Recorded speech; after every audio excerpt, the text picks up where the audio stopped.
Assalamualaikum warahmatullahi wabarakatuh. Pemirsa, kalau saja kita berani untuk jujur terhadap agama yang kita yakini, maka kita akan sepakat dengan suatu pendapat bahwa pelaku bid'ah itu lebih disukai iblis dibandingkan dengan pelaku maksiat biasa. Karena pelaku maksiat itu lebih mudah untuk bertaubat, sedangkan pelaku bid'ah itu sangat sulit sekali untuk bertobat.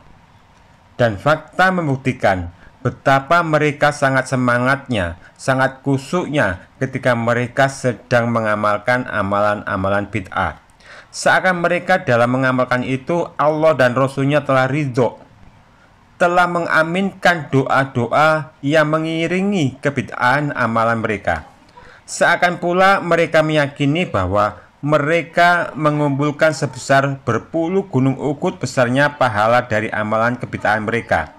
Hingga halusinasi itu mengabaikan laknat Allah atas mereka yang para pelaku bid'ah itu.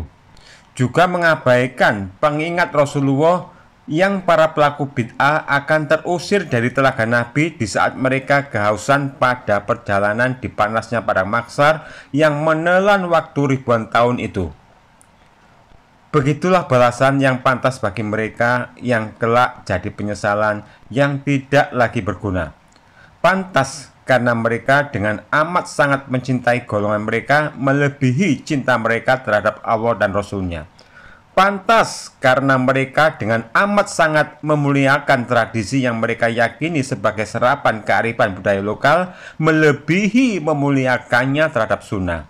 Pantas karena mereka sangat amat menggandrungi syariat Al-Yasik daripada syariat yang dibawa oleh Rasulullah SAW. Pantas karena mereka telah menjadikan ormas dengan kultur tradisinya sebagai harapan mengais rezeki menjadi tapak jalan pada jabatan yang diingini. Nah, dalam keadaan yang demikian, maka betapa sangat amat sulitnya menerima kebenaran yang datang melalui pihak lain, sekalipun kebenaran yang disampaikan itu bersumber dari Al-Quran dan Sunnah. Penyakit fanatik buta terhadap golongan yang melahirkan kecintaan terhadap tradisi yang terbangun dari berbagai unsur kesyirikan dan kebid'ahan akan melahirkan juga sikap kebencian yang luar biasa terhadap setiap pihak yang dianggap berselisih secara akidah atau secara amalan dengan golongannya. Karena pihak yang menyelisih dari golongannya akan menjadi momok yang tak pernah berhenti jadi pengoreksi, bahkan jadi momok pemutus rantai keran-keran rezeki dari jabatan. Dari sinilah lalu timbul sikap memproteksi manhaj golongan, memproteksi alma mater golongan.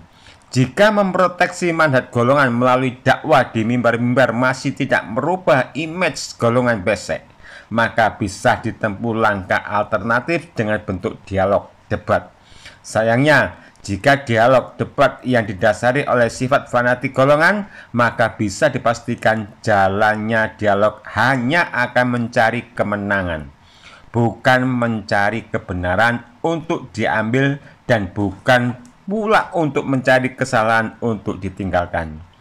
Lalu jika pada jalan dialog debat tidak membawa hasil, maka akhirnya pakai jurus pamungkas, yakni menyebar propaganda fitnah, menyebar tuduhan-tuduhan keji, mendistorsi sejarah, memutarbalikkan fakta, dan mencomot berbagai dalil lalu ditempatkan pada yang bukan tempatnya. Dampak fanatik buta ternyata mampu merubah fakta menjadi dusta, bahkan mampu merubah seorang cendekiawan seakan jadi manusia yang idiot. Islam yang datang dari Arab katanya Islam penjajah, sementara ajaran yang lahir dari tradisi yang mereka yakini sebagai serapan kearifan budaya lokal katanya Islam sejati. Berpegang teguh pada sunnah dibilang bermadhab Wahabi, sementara mengamalkan aneka kebid'ahan, campur aduk kesyirikan yang mereka hasanakan, mereka labeli sendiri bahwa itu adalah salah satu ciri dari ajaran Ahlussunnah wal Jamaah. Begitulah karakter ahlul bid'ah, para kuburiyun, para jiwa-jiwa yang rakus terhadap harta dan takhta. Mereka tidak cukup satu dalil untuk mengimani suatu perintah, tapi diberi 1000 dalil pun mereka malah jadi muntah.